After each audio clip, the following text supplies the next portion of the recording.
तर आज तुमच्यासोबत मी माझी संध्याकाळची रुटीन शेअर करते. तर बघा, संध्याकाळच्या टायमाला ना मी मस्त चहा घेऊन घेतला आणि गॅसचा ओटा साफ केला, भांडे वगैरे घासून ठेवले आणि प्याचं पाणी पण आणून ठेवलं होतं. आणि बघा, संध्याकाळी माझी रूम अशी छान मी हॉल क्लीन करून ठेवला होता. म्हणजे लेकरं वगैरे बाहेर गेले होते, म्हटलं तर पूर्ण व्यवस्थित साफ करून ठेवूया. नंतर संध्याकाळी बघा, मला पीठ भिजवायचं होतं. तर मी सांगते तुम्हाला आज की मी गव्हामध्ये काय टाकत असते. तर जेव्हा आम्ही गहू घ्यायला जातो ना, तर तेव्हा त्याच्यामध्ये आम्ही ना सोयाबीन टाकत असतो आणि आपली हे नसते का चणे, तर आम्ही चणे पण टाकत असतो. म्हणजे आणखी पौष्टिक झाले पाहिजे आणि चपाती छान मऊ लुसलुशीत होते. आणि हे जे सोयाबीन टाकतो ना, त्याने खूप नरम चपाती राहते माझी. मी खूप महिने झाले म्हणजे अशीच चपाती बनवत आहे आणि संध्याकाळपर्यंतही तुम्ही जर चपाती अशी ठेवाल ना, तर ती नरमच राहते. आणि माझी चपाती कशी तेलाची असते. मी पीठ भिजवताना कधी तेल हे असं काही टाकत नसते. साधं मीठ टाकूनच मी पीठ भिजवत असते आणि नंतर चपाती बनवताना फक्त घडीची चपाती बनवते आणि खूप नरम अशी चपाती बनते. तर तुम्ही पण नक्की ट्राय करा. गव्हामध्ये अख्खी हरभरा आणि सोयाबीन टाकून बघा आणि नंतर मला सांगा की तुमची चपाती कशी झाली आहे आणि आवडली की नाही तुमच्या घरच्यांना.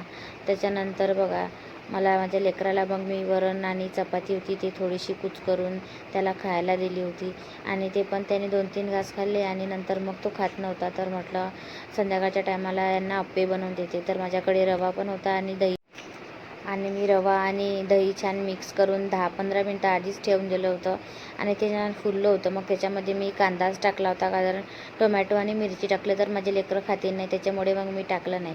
तुम्हाला जर टाकायचं असेल तर तुम्ही टाकू शकता. छान कोथिंबीर पण टाका, पण कोथिंबीर माझ्या लेकरांना आवडत नाही, त्याच्यामुळे मग मी सगळं स्किप केलं. फक्त मी कांदाच टाकला आणि जिरं मोहरी पण मी छान तळतळू दिली होती आणि ती पण मग याच्यामध्ये टाकून दिली होती आणि छान मिक्स करून मीठ वगैरे टाकून ते छान 5-1 मिनटंच मी फिरवलं आणि त्याच्यामध्ये थोडासा चिमूटभर खायचा सोडा टाकला होता. आता संध्याकाळी लेकरांना काही मागलं म्हटलं म्हणजे आपल्याला वेळेवर सुचतही नाही काय बनवायचं आणि काय नाही. त्याच्यामुळे मग मला रव्याचे अप्पे हेच लक्षात आलं, त्याच्यामुळे मग मी बनवले. आणि कसं, लेकरांनी पोटभर काहीही खाल्लं तर चालते, फक्त त्यांचं पोट भरलं पाहिजे. उपाशी पोटी झोपले ना तर तेही झोपत नाही आणि आपलं पण मन लागत नाही. तर मग बघा, आता छान मी चिमूटभर त्याच्यामध्ये सोडा टाकला आणि 5च मिनटं छान फेटून घेतलं आणि एका साईडला माझं अप्पे पात्र गरमच झालं होतं.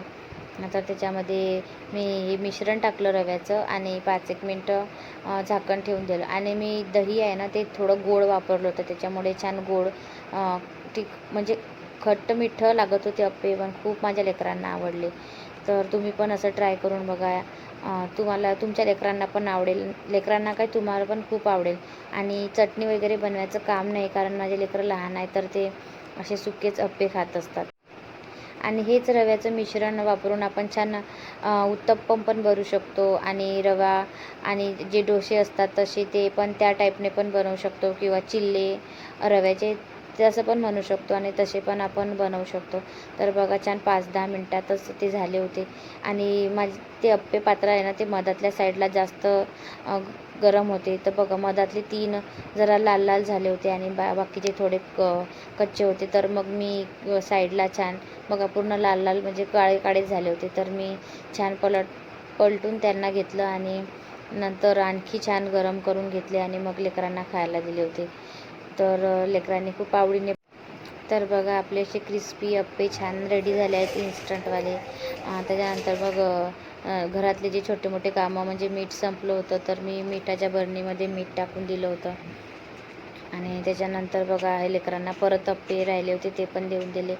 आणि बघा, हे माझे भांडे मी घासले होते संध्याकाळच्या टायमाला, तर ते लावायचे बाकी राहिले होते. आणि बघा, दुसरीकडे डबल माझे भांडे पडले. माझे एवढे भांडे पडतात, मला टेन्शनच येते की भांडे कसे काय एवढे पडत असतील माझ्याकडे. तर सकाळपासून मी सांगते तुम्हाला, असे माझे 3 टोपले मोठे भरून भांडे पडलेले असतात. सकाळच्या टायमाला घासलं ते वेगळं, आता संध्याकाळी घासले ते वेगळे आणि हे रात्रीचे पूर्ण आता स्वयंपाकाचे जे पडले आहेत ना ते सगळे भांडे. तर जवळजवळ 3 टोपले दिवसभरात माझे घासून होतात. आणि कसं, ते माठ पण मला वरतीच ठेवावा लागतो, त्याच्यामुळे खूप अडचण होते आणि एका साईडला मग माठ करावा लागतो कधी कधी तसेच मी घासून घेते. तर बघा, आता माझे भांडे पण मी पटापट घासून घेतले होते. नंतर मला गॅसचा ओटा होता तो पण घासायचा होता. कारण आज मी संध्याकाळला माझा गॅसचा ओटा साफ नाही केला, तर मग आता रात्रीला मला साफ करावं लागेल. आणि नंतर टाईल होती ती पण खूप खराब झाली होती, तर ती पण मला स्वच्छ करून घ्यायची होती. तर असे आपले कामं काही ना काही संध्याकाळला चालूच राहते. म्हणजे सकाळपेक्षा संध्याकाळचे कामं कमी असते, पण भांडे वगैरे हे ते तर आपले रोजचेच काम. तर आता माझे भांडे साफ करून घेतले. नंतर ते बेसिंग माझं फुटलेलं आहे, त्याला कधी मी काही व्यवस्थित करते तेही कळत नाही, कारण त्याचं पाणी गळून खालच्या साईडला खूप पाणी जमा होते. नंतर बघा मी गॅस घासायला घेतला पूर्ण टाईलवरची. तर हेच कामं करायला मला जवळजवळ अर्धा तास लागले. एवढे मोठे भांडे आणि गॅस वगैरे साफ करणं. आणि हे कामं कसे रात्रीलाच केले ना तर खूप चांगलं वाटते. आणि सकाळी उठून तेच भांडे घासावं, तेच कामं करावं, म्हणजे तेच रात्रीचे कामं सकाळपर्यंत लोटले ना तर आपला दिवस पूर्ण खराब जातो. सकाळ खराब झाली म्हणजे पूर्ण दिवस खराब गेला. त्याच्यामुळे हे किती लेट झाला तरी मी रात्रीलाच साफ करून ठेवते.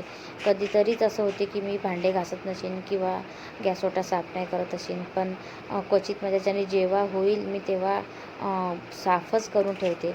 आणि कशी माझ्या सासूबाईपासूनच आम्हाला अशी सवय आहे, माझ्या आईकडेही तसंच होतं की गॅस ओटा आहे ते आपण व्यवस्थित भांडे वगैरे घासून रात्रीला स्वच्छ व्यवस्थित करून राहायचं. त्याने आपल्यालाही छान वाटते आणि आपल्या घरात पॉझिटिव्ह एनर्जी येते.